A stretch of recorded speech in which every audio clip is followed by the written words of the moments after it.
So, there is those moments in life when you realise you're getting old. Looks like today I might actually become an auntie. Suddenly being labelled with the term auntie makes me feel really, really old. But hey, believe it or not, I'm not actually annoyed about getting old. I mean, as they say, it's a privilege that some people don't actually get. What I'm really annoyed about is the fact that I missed the opportunity to crack out the grandma suit again. I mean, come on, it would have been the best opportunity for me to pay out on myself. It would have been awesome. Yeah, didn't even think about it till just now. I mean, I take a month or so off for Christmas, and what do? I totally lose my game. It's pathetic. It's all right, I'll find another opportunity to crack that baby out. So today, let's get back on track. What are we actually going to talk about today? Well, today we're going to talk about a topic that's come up a couple of times for me already this year on jobs. And it's a topic that always leaves people going, what the? I love it when I see people go, what the? Because it shows that I'm actually teaching them something new. I'm blowing their mind, which I absolutely love. So what are we going to talk about? Well, we're going to talk about protected vegetation. What do I mean by protected vegetation? Well, when I'm talking about protected vegetation, I'm talking about three things. Number one, I'm talking about natural assets, local laws within your property boundary. So protected trees within your property. Number two, I'm talking about street trees. So believe it or not, any trees that are located between the curb and the property boundary are protected. They're also technically a form of NAL, but I just say street trees for simplicity's sake. Number three, we're talking about biodiversity overlay.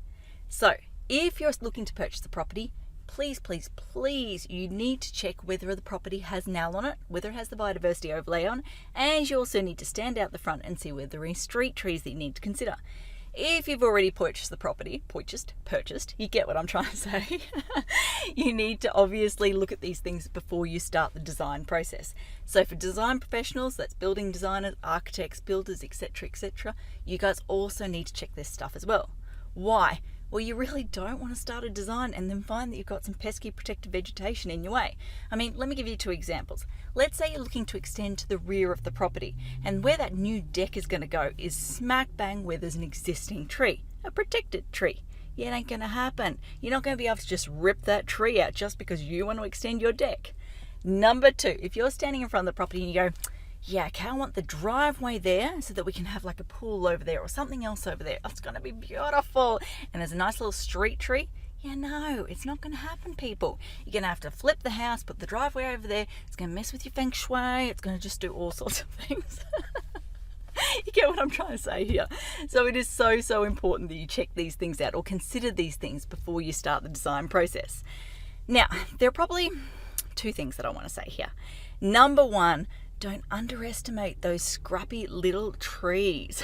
Everyone, obviously, if you turn up to site and you see this really beautiful bunch of mature gum trees, yeah, they're going to be protected. There's a very good chance they're going to be protected.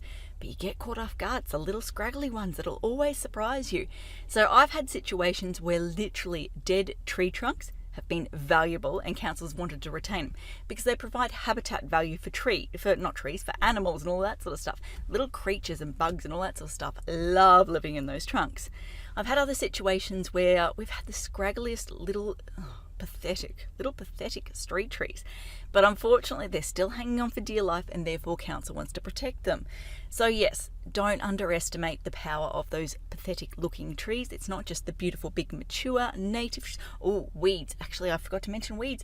Yeah, weeds are protected too. So if you've got camphor laurels, you've got anything that you look at normally and go, no, that's a weed species, we can remove that. Yeah, those weeds provide amenity value. So no, you cannot just remove those. Don't underestimate all those types of trees. Now, the second thing I do want to say is it's not just the tree trunk. So people often say to me, oh, that's all right, we'll just move it like 10 centimeters to the side and we'll bypass that tree trunk. Yeah, no. One more time, no. It is also the root ball below. Now, in super simple terms, the way it works is if you look up and you see leaves or branches above, then there is going to be roots below. If you impact on more than 10% of that root ball, you are going to impact on the survival, what am I trying to say here? The survival rate, the chances of survival, basically the tree's going to die in the long term. That's what I'm trying to say. It may not die straight away, but if you hack into more than 10% of that root ball, the tree won't survive in the long term. So yes, you need to bypass not just the trunk, but the root ball below, which is obviously a lot bigger than the trunk. So The main point I want to get across today is when you ideally buy a site, if you've already purchased it, before you start the design process, you really need to look at the trees on the site just to make sure that none of them are protected and to make sure that you know to consider any street trees within the road reserve. Please, people. Okay, that covers everything I want to talk about today. Until next time, thanks for watching. For all you red tape lovers out there, I have one thing to say. Well, no, actually, I've got three.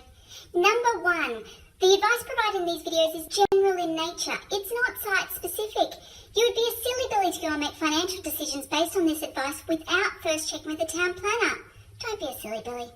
Number two, Brisbane town planning is in no way linked to Brisbane City Council. The views expressed in these videos are my own, not council's. So if you don't like them, blame me, not council. Number three, what was my number three? Oh yeah, the views expressed in these videos are accurate at the time of recording. If you're watching this video back 10 years from now, the views may not be so accurate. That's all. Bye.